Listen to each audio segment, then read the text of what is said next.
the city of York. They're in the studio here. We've got Rebecca Mestis, who handles the events and activities for all the folks that are moving to York to make sure that they are entertained. And Dalton Pierce is the city manager. Good morning to you both. Good morning. Good morning. Dalton, the other day, the York County Regional Chamber of Commerce hosted a kind of like a state of the economy address, and it gave municipalities in York County a chance to kind of bring everyone up to speed where they are financially.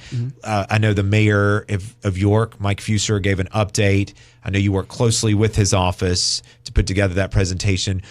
Let's kind of, if we can, zero in on some of those topics. Let's start with maybe the capital projects. Right. So, we have 18 capital projects currently totaling about $30.7 million. Of those 18, we have 10 past the procurement, so they could be in construction and or getting ready to start construction, so that's very good for us. Our largest two is our wastewater treatment plant project paired with our Liberty Street waterline project as well. So wastewater treatment plant's going on right now. Liberty Street waterline will probably kick off somewhere, beginning of September. So when we talk about capital projects, what exactly are we talking about here? So, usually capital projects are anything, over $100,000. So, quite a fair amount of that. And the great thing about our capital projects is the city is not taking on any debt service to fund these. It's all through grants, local revenues, and some of that leftover American Rescue Plan money. Okay. So as part of that, you also have like a build out. Is that right? It's another topic underneath the state of the economy. Right. So, we have 16 subdivisions right now, and 14 of those 16 are under construction. We're at about a little over 20% of total units approved versus COs at this point in time, but we've had 3 that are pretty much closed out. We just had a street acceptance for one of the subdivisions next to the high school. So, moving forward with that, taking over those assets, but a lot of steady growth, and I attribute that to, just people finding York. We have so much going on. The mayor did a great presentation, very thorough, from our economic core values to our strategic plan focus areas and a multitude of capital projects. Where are we going and moving forward? We have a lot of residential right now, but, the city signed a contract with Retail Strategies a few months ago, and they came to the city last week and did their on-site visits to a lot of the out parcels, commercial areas, and trying to build that final report and strategy that'll be delivered mid-August to the city. And some of that, like you did mention, some of that or a lot of that is residential, but if you bring the residential, then you also have to have the commercial, and you are excited about the first hotel coming to the city of York. Right, yeah, we are.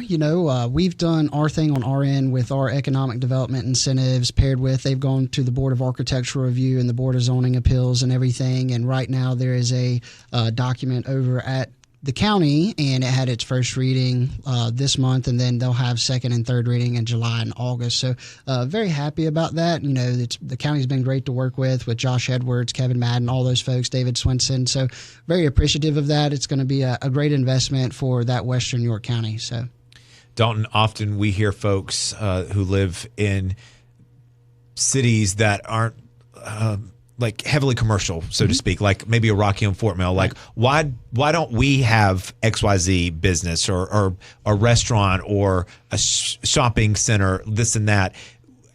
Walk us through what that process looks like. Do you work with another company to recruit those kind of businesses here? Are you yourself knocking on the doors? I know you're very busy, but so give us an insight of what that part of the job looks like. The city really, now with this uptick in growth is having to be very fluid in its vision and its goals. So what we're doing is the Retail Strategies basically is that economic development arm for us. They've generated a bunch of data and demographics, and having that and paired with all the information and data analytics we have in-house that we're starting, or since I've been here, to be able to provide to them as far as that goes, basically parallels well for when Retail Strategies paired with the city approaches somebody. We go in with, guns a-blazing as far as that goes. But really all of these commercial retailers and such, they have certain data metrics that they want to see as far as average annual daily traffic, location, also code tendency. So, having a Five Below and, and a Chipotle, does that work? Is that something that's code tendency that they like? Or, they kind of play off of each other as far as that goes. So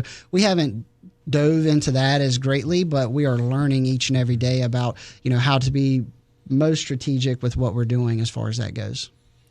It's a lot. So when people say, why don't we puzzle have piece. XYZ, it might not be the best fit for the city. It might not be the best fit for the business. You just got to really have to gauge it all, because it's got to be a delicate balance, right? Just like the hotel. You don't want the hotel where it's located to be a regular building eyesore, because that's a very historic part of the city. Absolutely. And the thing is that, obviously COVID and the way interest rates are now for commercial retailers and just anybody trying to buy a home, that those factors play into it. So we want to definitely, like I said, be the most polished, municipality, and, the Charlotte market in which we're in, there's still a lot of growth happening there. So we are feeling that, but, it's kind of that chicken and the egg. Do you have the commercial and then the residential? But I think the residential and those population numbers, and also too, it's about buying power. So that median home income, driving that up, so you have some disposable income, so you can go out and shop and enjoy and have leisure. Ultimately, we'd love to see everybody in a perfect utopia anywhere in any municipality live, work, and play. That's not always the case, but, we have some great opportunities with where we're located, what all we have going on, and basically trying to put our best foot forward each and every day.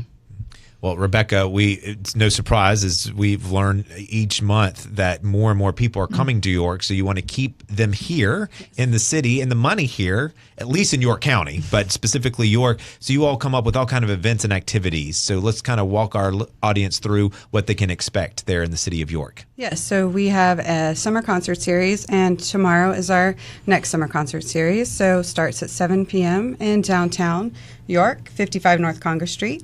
And then next week we have our annual 4th of July celebration, complete with fireworks. So that's at York Middle School. Gates open at 6 p.m.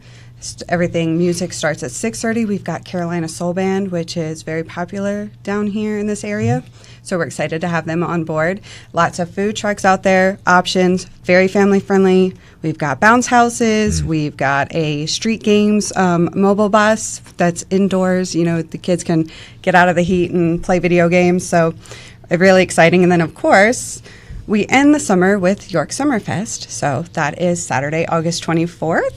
10 a.m. to 7 p.m. We have bands all day. We're going to have some carnival rides. We've got the splash pad will be open at City Park. So lots of fun, vendors, food trucks. So staying cool during this hot summer month. That's right. Right there in the city of York. Awesome. Rebecca and Dalton, as always, we appreciate the update from the White Rose City there. It's our county seat. It's the city of York. Thank you very much. We appreciate it. Thank you.